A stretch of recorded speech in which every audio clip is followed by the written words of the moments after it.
Lui, c'est Dr Chris. Et lui, Dr Xand. Oui, on est jumeaux. Vous savez que votre corps est extraordinaire? Vous allez le découvrir avec nous. Nous allons vous révéler les rouages de votre organisme. J'ai un gros trou dans la tête. Grâce à des expériences époustouflantes, nous allons repousser les limites de notre corps C'est très difficile de réfléchir dans ce froid. pour vous démontrer les pouvoirs extraordinaires de votre corps. Oh non! Restez avec nous, on va bien s'amuser. Aujourd'hui, dans Opération High, ça sent pas la rose. Et Chris découvre pourquoi le corps transpire. On suivra les ambulanciers sur une mission d'urgence. On fera monter la température pour comprendre comment le corps gère la douleur. Mais d'abord, Les docteurs et infirmiers des hôpitaux sont toujours prêts à l'inattendu. Voyons comment ils prennent soin de notre premier patient. à Liverpool, Benjamin, 6 ans, est aux urgences. On dirait bien qu'il s'est blessé à la main. Je me suis coincé le doigt dans la porte. Le doigt dans la porte? Oui, je me suis douté que c'était la main. Ça saigne. Mais comment c'est arrivé? Benjamin était dans la voiture pour aller à l'école avec sa maman. Il profitait du voyage. Mais c'est quoi ça? Sympa le trajet vers l'école. Je voulus améliorer l'histoire. Je reprends. En arrivant devant l'école, Benjamin s'est dépêché de sortir de la voiture. Mais en refermant la portière, sa main est restée en arrière et le bout de son doigt a été arraché. Aïe! J'ai vu que ça avait coupé un bout de son doigt. Non, un bout de son doigt. Où est passé le bout de son doigt? Je l'ai trouvé. Bonne nouvelle. Sur la voiture. Il était collé sur la voiture. Ah, pas si bonne que ça. Voici la chirurgienne esthétique, Dr Charlotte Defty. Si quelqu'un peut soigner ce doigt, c'est bien elle. Ça saigne. Ça saigne un peu? Tu veux bien que je regarde? Je vais couper le bandage sans toucher ton doigt. Tu n'es pas obligé de regarder jusqu'à ce que ce soit soigné. Ça doit faire mal. Mais heureusement, le bout manquant n'est pas très gros. Il a été coupé quasiment à la naissance de l'ongle. On va raboter l'os et essayer d'amener la peau jusqu'au bout. Sinon, il va finir par avoir des petits morceaux d'ongles qui vont sortir et ça peut être un problème. Il est possible que Benjamin n'ait plus d'ongles. Mais c'est plus important qu'il ait un doigt qui fonctionne bien. Bientôt, tu auras un doigt un peu plus court, mais tu pourras t'en servir parfaitement normalement. C'est dans ces moments-là qu'on a besoin des paroles réconfortantes de son papa. On t'appellera comme ça, le courteau. Ouais, bien joué, papa.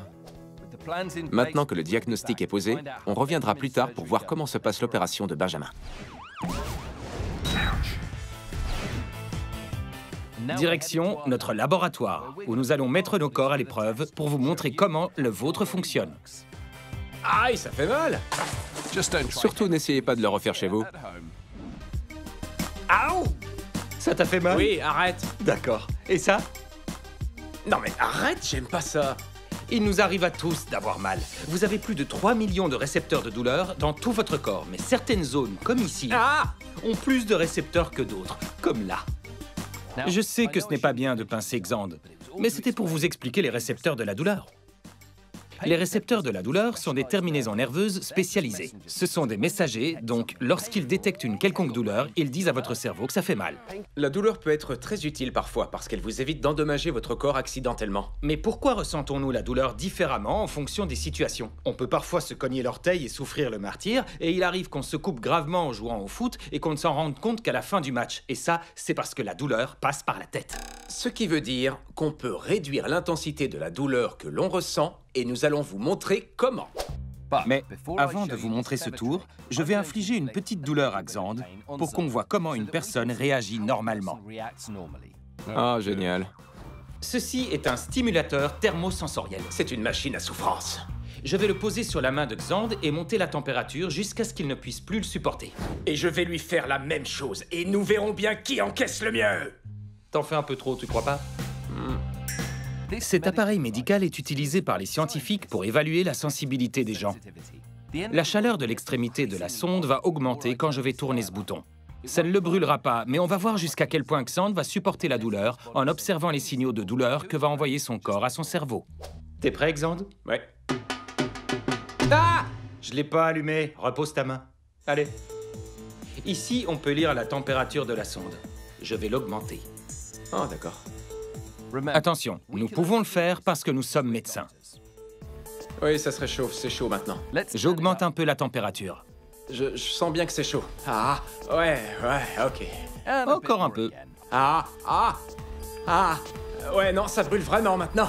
Ouais, ouais, ça suffit. D'accord. Xand a supporté la douleur d'un contact d'une température de 45,2 degrés. C'était vraiment douloureux ou c'était juste une façon de te dégonfler? Non, c'était douloureux et ça le devenait de plus en plus. Et il y a vraiment eu un moment où tout à coup, je me suis dit « Ah, je veux enlever ma main, ça fait trop mal. » Allez, c'est mon tour. À mon tour de faire subir la même chose à Chris. Sauf que je vais essayer une astuce. Je vais distraire mon cerveau, donc je devrais pouvoir mieux supporter la douleur que Xand. Voyons combien de temps Chris va supporter ça. Chris, ça va te faire plus de mal que ça m'en fera, moi. On verra. Je vais utiliser une autre technique. Je vais détourner mon attention et faire semblant que ce n'est pas si douloureux. Je crois que je peux en supporter plus que toi. Je suis sur une plage. Je suis sur une plage de sable chaud. Je me sens vraiment bien. Tu n'es pas sur une plage, Chris. Tu es dans un labo avec une sonde brûlante sur ta main. Elle n'est pas brûlante, c'est à peine tiède. Elle est allumée? Comment est ta plage maintenant? Il y fait très chaud maintenant. Ah, ok, assez, stop, arrête, stop, Xand. Je vais te donner ton score. 48 degrés 2. Donc, je te bats de 3 degrés. Non. Si. Vraiment? Oui. Je n'aurais jamais pu supporter 3 degrés de plus. Ouais, ça fonctionne vraiment. Donc la prochaine fois que vous devez aller faire une piqûre, essayez et vous verrez la différence. Oui, c'est une astuce qui fonctionne. En pensant à quelque chose d'apaisant, on supporte mieux la douleur. Je ne ressens rien. Il n'y a pas que les personnels des hôpitaux qui se tiennent prêts pour l'inattendu. Où que vous soyez, si vous avez un accident, il y aura une équipe médicale prête à vous aider. Nous embarquons avec les services d'urgence britanniques qui vont nous conduire dans le feu de l'action pour sauver des vies. C'est au tour de Chris d'aller sur le terrain. Ce véhicule rapide d'intervention appartient au service d'ambulance de West Midlands et il est prévu pour emmener un ambulancier sur les lieux d'une urgence en quelques minutes. En service avec moi, voici l'ambulancier Ben White. Et le premier appel ne se fait pas attendre. Nous nous rendons chez une dame de 84 ans qui est tombée et qui a appuyé sur son bouton d'assistance. C'est un bouton sur lequel elle peut appuyer pour appeler à l'aide. Pour le moment, nous n'avons aucune idée de ce que nous allons découvrir. Nous ne savons pas pourquoi elle a pressé le bouton. James a sa caméra et j'ai la mienne pour pouvoir vous emmener au cœur de l'action. Nous n'avons aucune idée de la gravité de la situation, mais Ben arrive sur les lieux rapidement, en 2 minutes et demie.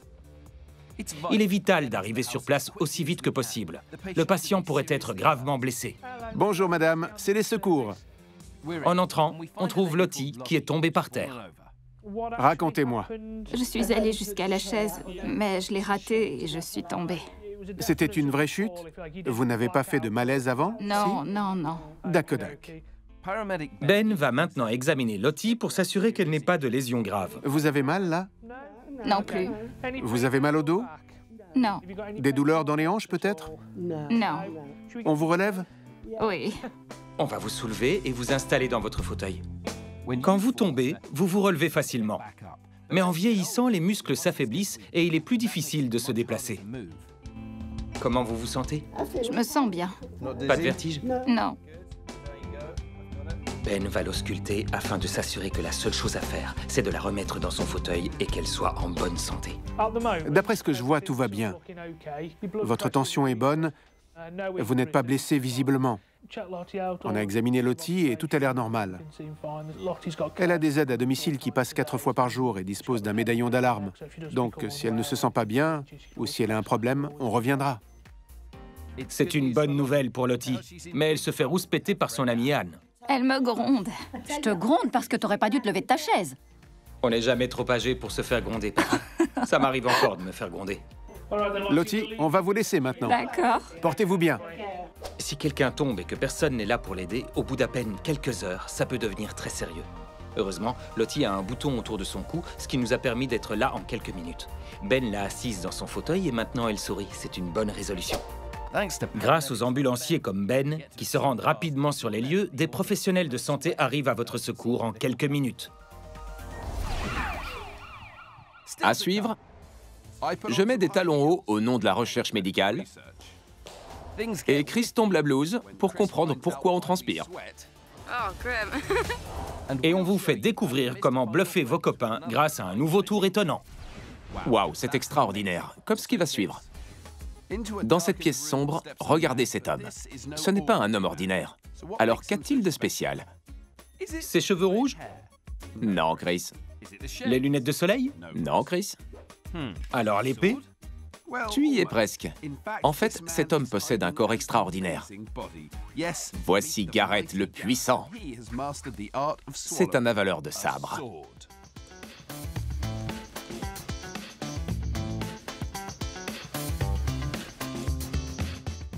Cette technique requiert des années de pratique et d'entraînement.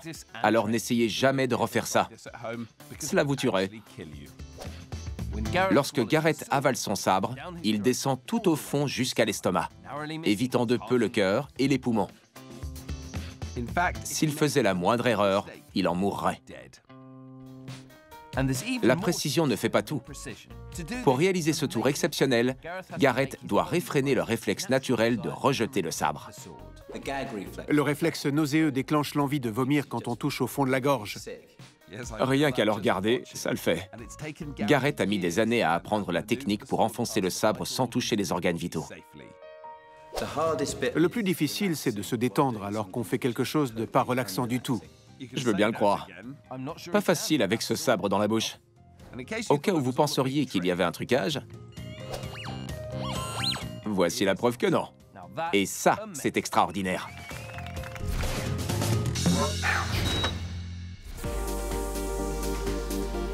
C'est pas extraordinaire, Xand. Retournons aux urgences pour savoir comment va notre patient. Benjamin, 6 ans, est à l'hôpital avec ses 10 doigts, mais seulement 9 bouts des doigts. Il se dépêchait de sortir de la voiture quand il a accidentellement refermé la portière sur sa main, arrachant le bout d'un de ses doigts. Après avoir été examiné par le docteur Charlotte Defty, Benjamin est préparé et l'équipe de chirurgie se prépare pour l'intervention. Pour commencer, Benjamin subit une anesthésie générale pour l'endormir complètement. Personne n'a réussi à compter jusqu'à 20. Tu veux essayer pour voir? 1, 2, 3... Une anesthésie générale est une association de médicaments qui, une fois dans le corps, rendent le patient inconscient, immobile et réduisent la réaction normale du corps à la douleur. 12, Benjamin compte encore. Arrivera-t-il jusqu'à 20 avant que l'anesthésie fasse effet? 15, 16... Je ne crois pas. Maintenant qu'il est profondément endormi, le docteur Charlotte peut commencer. Regardez ses lunettes. Elles ont l'air bizarres, mais elles vont agrandir l'image du doigt de Benjamin pour qu'il ait l'air 3,5 fois plus gros pour faciliter le travail de Dr Charlotte. Préparez-vous à observer un travail minutieux. Dr Charlotte commence par rogner un peu l'os. C'est seulement une fois qu'il est en dessous de la chair qu'elle pourra recoudre la peau. Ensuite, il faut des points de suture. Le doigt est recousu et bandé. L'opération est terminée. Tout s'est très bien passé. Il va pouvoir rentrer chez lui dans la journée dès qu'il aura récupéré de l'anesthésie générale. 2h30 plus tard, Benjamin est réveillé et heureux, prêt à entendre les paroles réconfortantes de son papa. Comment va ton doigt? Bien. Tu es sûr? Oui. Comment tu le sais? Il n'est plus là. Il faut vraiment travailler la psychologie, papa. Enfin bref, Dr Charlotte est venu prendre des nouvelles et apporter une bonne nouvelle. Il aura un ongle. Génial. Il sera juste un peu plus court qu'avant. Super nouvelle, il aura un ongle finalement. Et le bout de ton doigt va grandir aussi, mais il ne sera pas aussi grand que celui de l'autre main. Bravo, docteur. Pouce levé. Xand. Au revoir.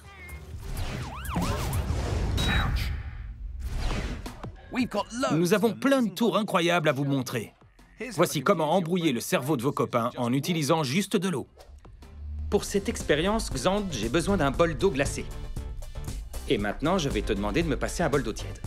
Et enfin, un bol plein d'eau chaude. De l'eau chaude du robinet, pas d'une bouilloire. Je vais mettre cette main dans l'eau glacée et cette main dans l'eau chaude. Je vais les y laisser pendant 1 minute.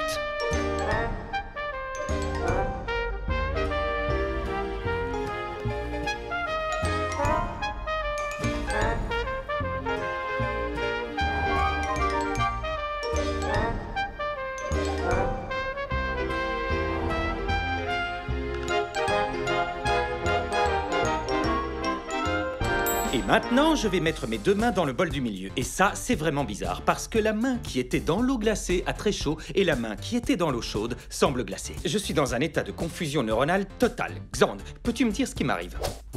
Pour la main qui était dans l'eau froide, les terminaisons nerveuses sensibles au chaud de la peau de Chris sont devenues plus actives, et celles sensibles au froid étaient en sommeil. Ceci a embrouillé le cerveau qui a pensé que sa main froide était chaude. Pour la main qui était dans l'eau chaude, c'est l'inverse. Les terminaisons nerveuses sensibles au froid étaient plus actives et celles sensibles au chaud étaient en sommeil. Mon cerveau a cru que ma main était froide. Essayez de le faire à vos amis pour embrouiller leur cerveau.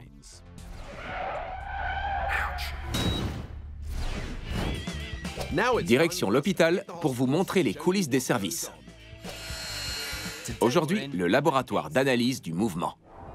La marche. La plupart d'entre nous n'y pensent pas beaucoup, mais qu'est-ce que c'est? Qu'est-ce qui l'affecte? Et plus important, pourquoi suis-je dans cette tenue?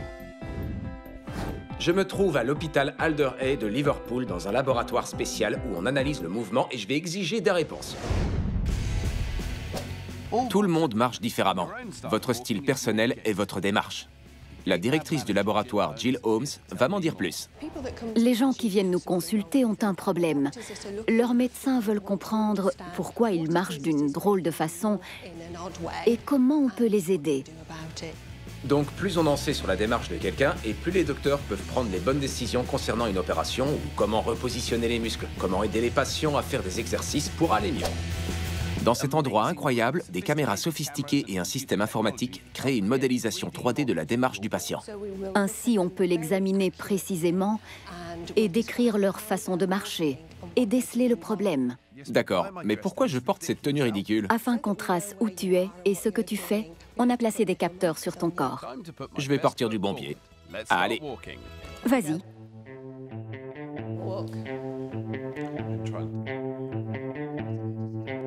Ça y est, j'ai fait mon bout de marche. Je vais pouvoir voir mon modèle 3D et en savoir plus.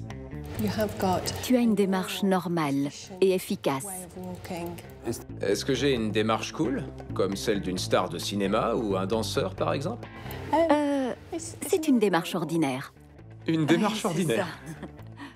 Ma démarche pieds nus est normale, mais la plupart du temps, on porte des chaussures. Est-ce qu'il y a des chaussures qui ne sont pas bonnes pour nous? Oui, certaines chaussures sont mauvaises. Des chaussures trop petites ou certaines femmes portent des talons trop hauts. Essaye-les. Il n'y a pas d'autres coloris?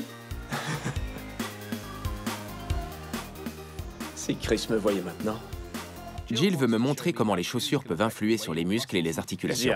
J'y arrive. Je crois que je commence à prendre confiance. Je les ai impressionnés. Mais je découvre vite qu'il est très difficile de marcher vite.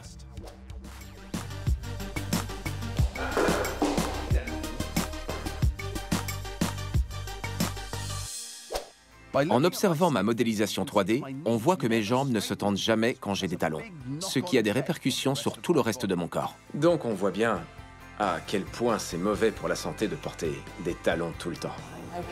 Cela engendrerait des problèmes de pied et à terme des problèmes aux genoux, aux hanches et au dos.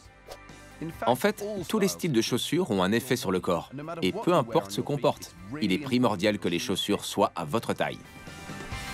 Je sais que ma démarche est normale.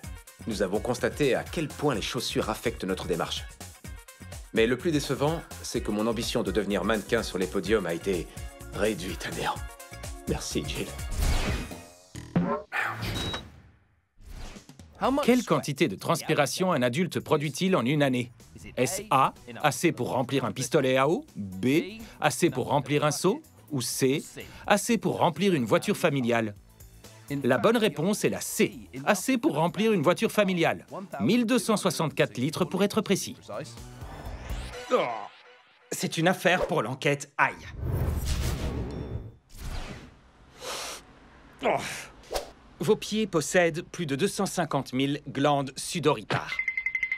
La sueur est composée de sel et d'eau, mais quand on la mélange avec les bactéries normalement inoffensives qui vivent sous mes pieds, ainsi que l'humidité chaude de mes chaussettes, on assiste à un festin. Et ce que vous sentez, ce sont les déchets relâchés par les bactéries. Oh. Nous voici à l'université de Loughborough, l'endroit idéal pour étudier tout ce qui est plein de sueur. On va comprendre pourquoi on transpire et d'où on transpire le plus. Grâce à des équipements high-tech et ce vêtement spécial, on va recueillir la transpiration de Chris. Je vais maintenant courir sur ce tapis de course dans cette pièce qui est gardée à 50 degrés Celsius. Et je vous garantis que c'est vraiment très chaud. Si votre bain était aussi chaud, vous vous brûleriez. C'est parti!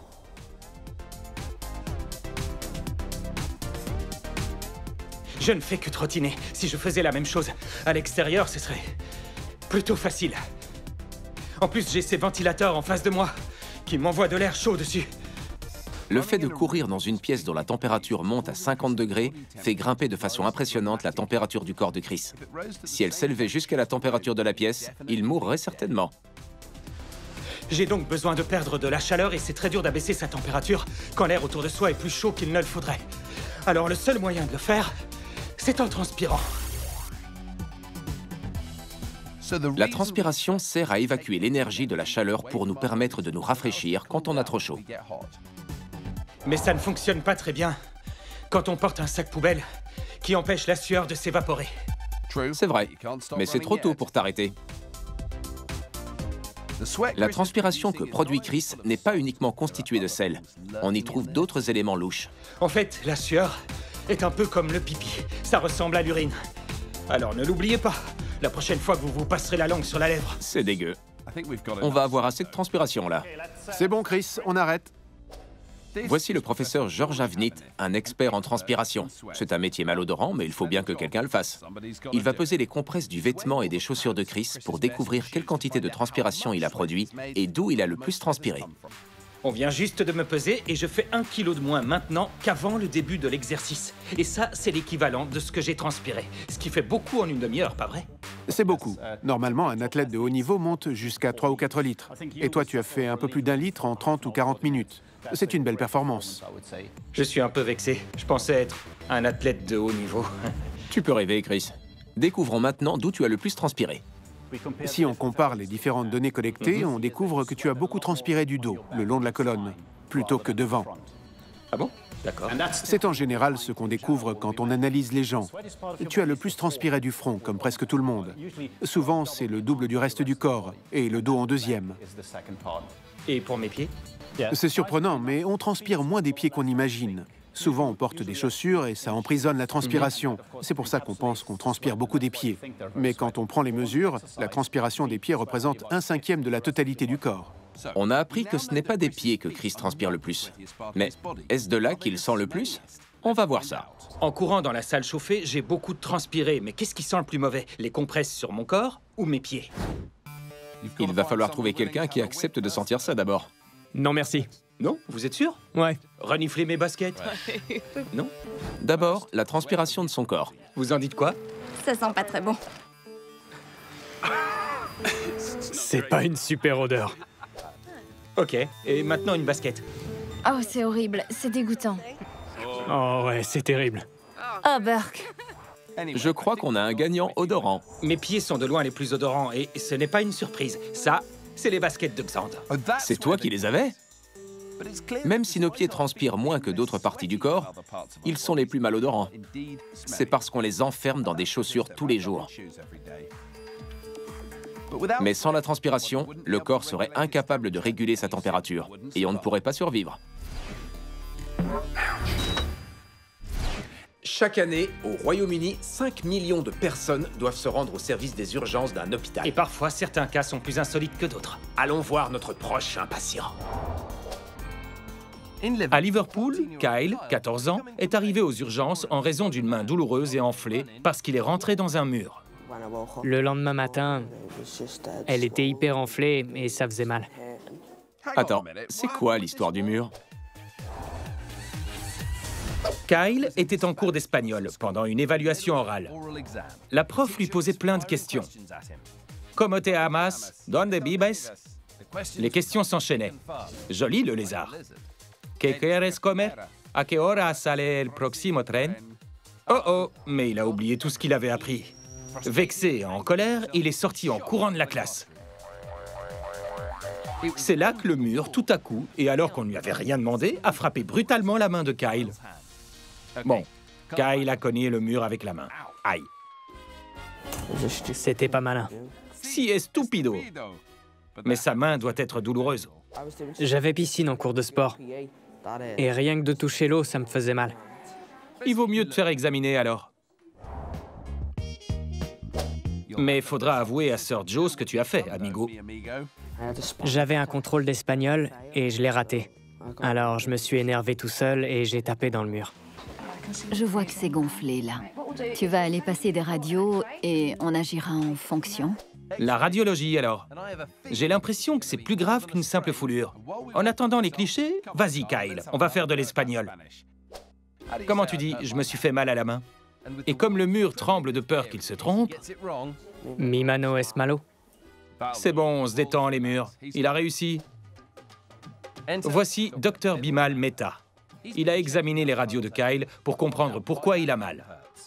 Regardez là, c'est bien droit et régulier. Mais là, on voit comme une bosse. Oui, cette bosse n'a l'air de rien, mais c'est en fait une fracture très douloureuse. Ça va mettre Kyle au pied du mur. On s'en doutait, les murs sont plus solides que les os. Le mur a gagné, tes os ont cassé. On appelle ça la fracture du boxeur. La fracture du boxeur, c'est l'une des blessures les plus fréquentes de la main, ce qui arrive quand un point fermé cogne quelque chose de solide, comme un mur. Elles sont extrêmement douloureuses. La prochaine fois que tu t'énerves, pense plutôt à réfléchir un peu. Ce n'est pas une fracture très grave, mais ça va être douloureux encore pendant 2 ou 3 semaines. Heureusement pour Kyle, il ne va pas avoir un gros plâtre. Ça va? Il doit rester propre et sec. Les doigts sont maintenus serrés entre eux et il peut déjà rentrer chez lui. Adios, amigo.